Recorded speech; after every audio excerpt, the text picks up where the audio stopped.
श्रीदेव्यः ओम नमः श्रीदेव्यः ओम नमः श्रीदेव्यः। नमो अरहन्ताणं नमो सिद्धाणं नमो आयिरियाणं नमो वज्रायाणं नमो लोये सब साहुणं या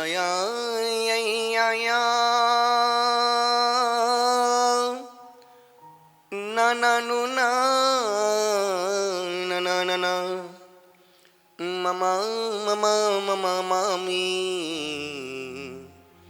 ताता तिति ततो तिता ततो तिता तु ते तिता त्रोति त्रोति ततो तता ततो ताति ततो तोति ततिता ते ततो तता। पंच परमिष्टि भगवानी की परम पूज्य आचार्य तपस्वी सम्राट श्री सन्मति सागर जी महाराज की परम पूज्य आचार्य गुरुवर श्री पुष्पदंत सागर जी महाराज की भगवान महावीर स्वामी की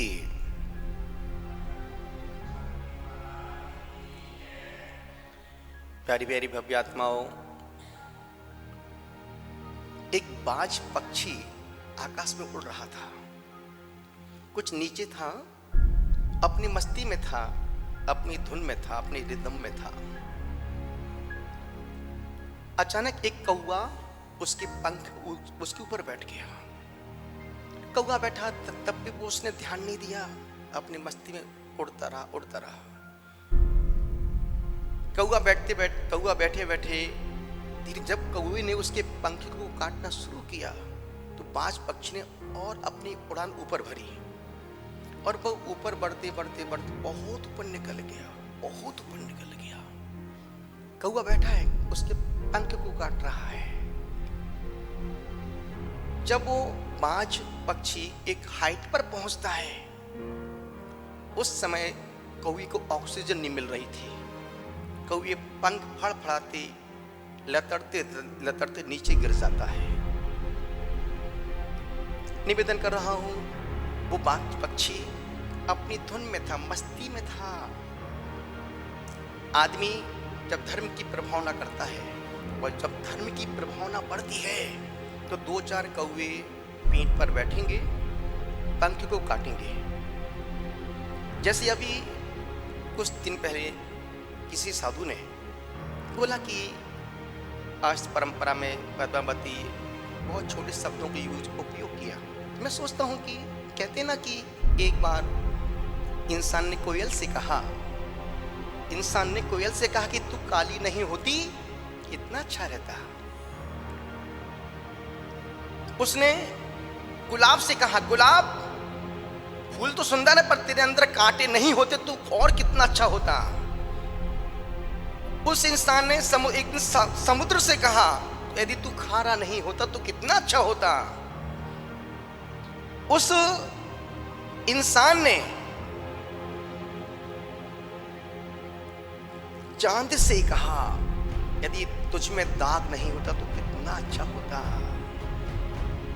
मनीष भाई वो चारों एक साथ मिलकर के, कोयल, सागर, गुलाब और चांद ने मिलकर के उस इंसान से कहा, यदि तेरे अंदर कमी खोजने की शक्ति नहीं होती, यदि तू कमियां नहीं खोजता तो तू कितना अच्छा होता।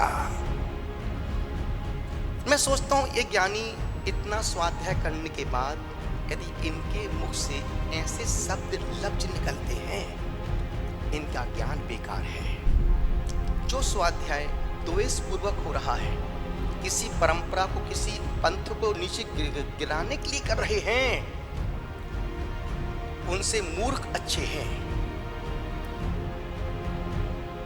यदि इस आर्ष परंपरा में, इस पंथ परंपरा में यदि स्त्री अभिषेक करती तो तुमको खुजली किस बात की होती है? यदि इस पंथ परंपरा में पद्मावती की पूजा आराधना करते हैं तो तुम्हारे पेट में गैस किस बात की बनती है? तुम मत पूजो ना, तुम मत अभिषेक करवाओ, पर ऊल जुलूल बोल करके अपने कद को, इस पंच परमेष्टि भगवान के पद को अपमानित करना अच्छी बात नहीं है। परंपरा है। अरे जब हाथ की 5 उंगली एक सी नहीं है, फिर क्यों तुम दिमाग लगाता पागलपन करता है? निवेदन आपसे कर रहा हूं, अपना मार्ग, जिस भाव से तुमने सन्यास के मार्ग में अपने कदमों को रखा है, अपने सम्यक की भूमिका बनाओ। ऐसी निंदा आलोचना करके, दूसरों को नीचे गिरा करके धर्म की प्रभावना 3 काल में भी नहीं हो सकती है। वरना तुम सम्यक दृष्टि बन सकता है। उनका सम्यक तो निश्चित है, अभी तुम्हारा सम्यक तो निश्चित भी नहीं हुआ है। अभी मोक्ष मार्ग ही निश्चित नहीं है तुम्हारा। कहां तुम आकाश की बातें कर रहे हो? निवेदन आपसे कर रहा हूं, अनुरोध आपसे कर रहा हूं, आप मोक्ष मार्गी बने हैं, अपना मार्ग प्रशस्त करें। 2 परंपरा है, 20पंथी परंपरा, 13पंथी, और दोनों परंपरा आगम सम्मत है। जब मैं हस्तिनापुर जम्बूद्वीप में था, ज्ञानमती माता जी, सोचो उनका ज्ञान देखो, उनकी ज्ञान की विशुद्धि देखो। वो बुद्धू तो नहीं है, ना समझ भी नहीं है। ऐसा भी नहीं कि उन्होंने जिन आगम का अध्ययन नहीं किया हो। जब तुम पैदा नहीं हुए थे तब वो साध्वी बन गई थी। उसके बावजूद भी उनकी ज्ञान की पराकाष्ठा, उनकी विशुद्धि, उनकी निर्मलता, और सबसे बड़ी बात क्या है, हम पूछ करके आनंदित होते हैं, और तुम देख करके तुमको खुजली हो रही है। ज्यादा खुजली हो, बीटेक्स लगाओ। बीटेक्स का मतलब अपने मन को विशुद्धि से भरो। अपने मन को द्वेष से, क्लेश से, संक्लेश से मत खराब करो परिणामों को, क्योंकि तुम्हारे बोलने से कुछ होने वाला नहीं है। जो 20पंथी है वो कभी 13पंथी नहीं बनेगा। जो 13पंथी है, और हम उसको 20पंथी बनाना भी नहीं चाहते हैं। ध्यान रखें, आप अपना मोक्ष मार्ग प्रशस्त करें। इस प्रकार की ऊल जुलूल की बातें बोल करके पंच परमेष्टि भगवान के पद का अपमान मत करो। मेरा इतना ही निवेदन है, इतनी सी गुजारिश है कि बस वो गाय के थन में दूध भरा है, गाय के थन में दूध भरा है, दूध बोला जाता है, दूध निकालता है। और एक मक्खी होती बगई, वो गाय के थन पर बैठ के दूध नहीं पीती है, मरा हुआ खून पीती है। तुम क्या हो? तुम इतना स्वाध्याय करने के बाद यदि तुम्हारे अंदर से गंदगी निकल रही है, तो तुम में उस मक्खी में कोई अंतर नहीं है। निवेदन आपसे कर रहा हूं, आप मोक्ष मार्गी हैं, आपने एक बहुत अच्छे संत से संन्यास लिया है। कम से उस कद पद के संत के उस कद पद का ध्यान रखो, अपना सम्यक अपने आप में दृढ़ करो। बोलो महावीर भगवान की सबका मंगल हो, सबका कल्याण हो।